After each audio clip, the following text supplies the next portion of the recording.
Hello, boys and girls. This is Mrs. Spencer. I'm going to read to you from How to Steal a Dog, Chapter 13. I don't know what made me do it. I just couldn't stop myself. I watched Toby walk down the hall and into his classroom, and then I turned and went right back out the front door. I hurried up the sidewalk and ducked around the side of the school building. When the buses pulled away from the curb and all the kids had gone inside, I started running and didn't stop till I was way on up toward the highway. My backpack bounced against me as I hurried along the side of the road. I had to see Willie. I just had to. I turned down the gravel road that led to the old house. I kept my mind on what I had to do, see Willie, instead of what I had just done, hightailed it out of school. When I got to the house, I took my backpack off and tossed it on the front porch. Then I pushed through the pricker bushes toward the back of the house. Just as I reached the corner, I heard something that made me stop in my tracks. Singing. Somebody was in the back of the house singing. I jumped into the bushes and ducked down, my heart pounding like nobody's business. The singing stopped. I held my breath. A man's voice called out, "Are you scared of me, or should I be scared of you?" I knelt in the damp earth and squeezed my eyes shut. My thoughts were jumping around between being scared and trying to figure out what to do. Maybe I could crawl through the thick brush and back out to the road. I pushed a branch aside and flinched when the sound of rustling leaves broke the silence. Willie let out a bark.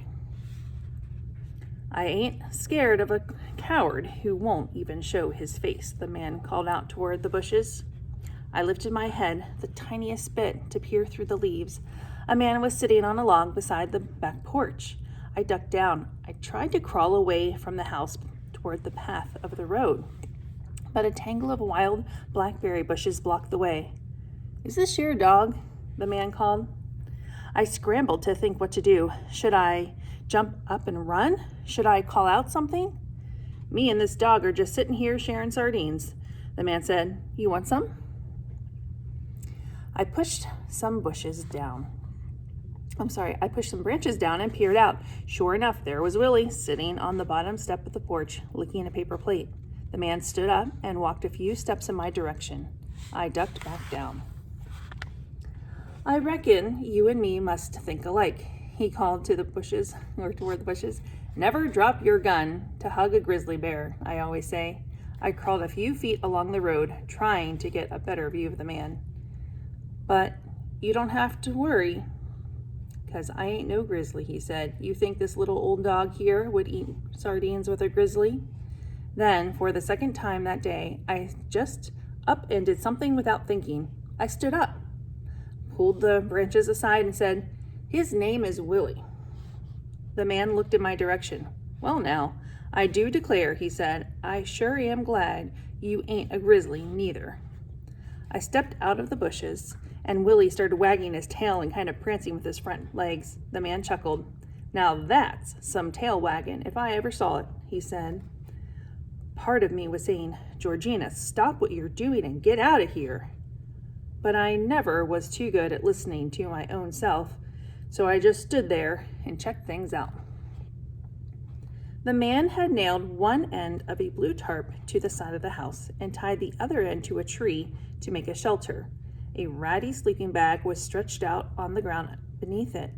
Leaning against the porch was a rusty old bicycle with a wooden crate strapped on the back.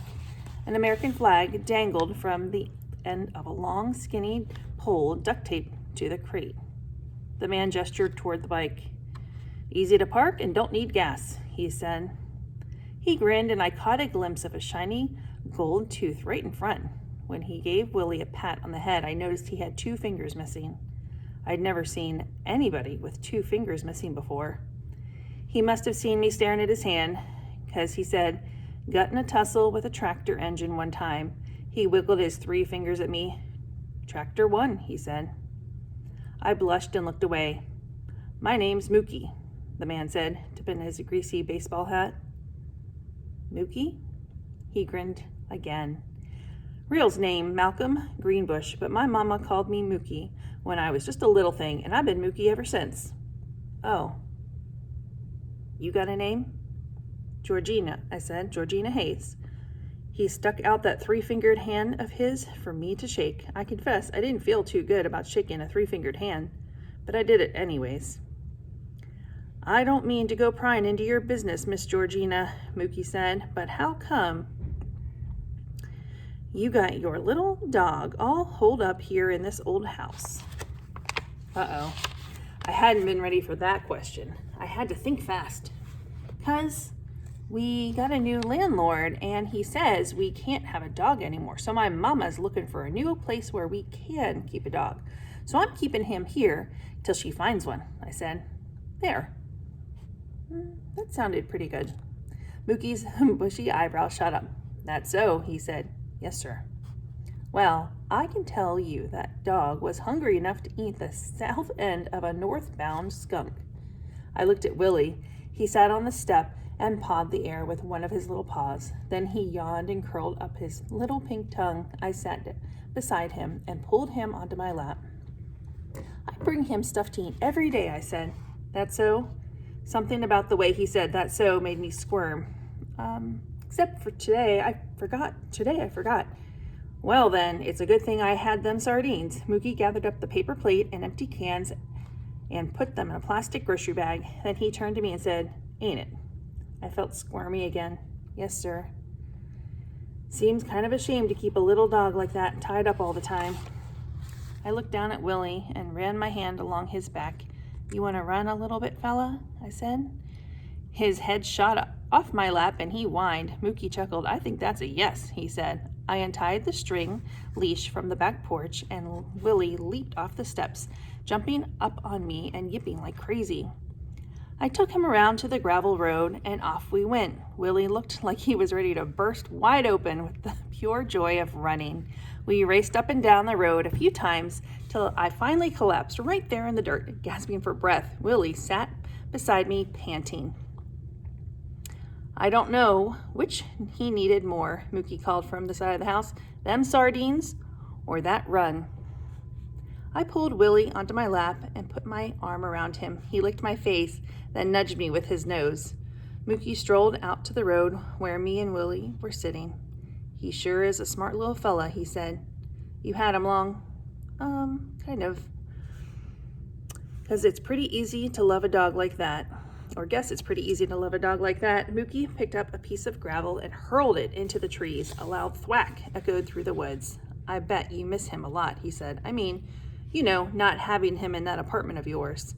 I nodded, stroking Willie's head and trying to keep myself from looking as squirmy as my insides were feeling. Mookie hurled another rock into the woods. I had me a dog when I was a boy, he said. What kind? Oh, just a little old half-breed, he said. Uglier than homemade soup, that dog was. Uglier than homemade soap, that dog was. And dumb, my daddy used to say he didn't have 2 oars in the water. He chuckled. But Lord, me and him were closer than white on rice. He shook his head. I sure did love that dog. He reached down and scratched the top of Willie's head. Willie gave Mookie one of those doggy smiles of his. Dogs are just like family, ain't they? Mookie said. I looked at Willie, and no matter how hard I tried not to, I kept seeing Camilla's sad face and hearing Camilla's broken heart voice. I stood up and brushed the dirt off my jeans. Where do you live? I said. Yesterday, today, or next Thursday, Mookie grinned, making his gold tooth glitter in the sunlight. Well, yesterday, I guess. Over here. He jerked his head and kind of rolled his eyes. Over where? Over there, where I was. In a house? A house? He said real loud, like I was crazy to ask. Nah. Then where? He opened his arms wide and said, out here, outside. Outside? Mookie nodded. Yep. How come?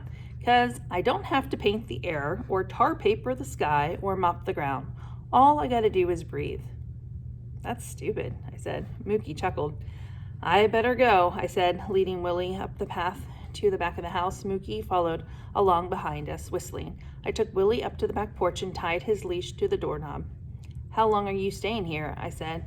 Not long, he said. I leave I leave my feet in one place too long, they start growing roots.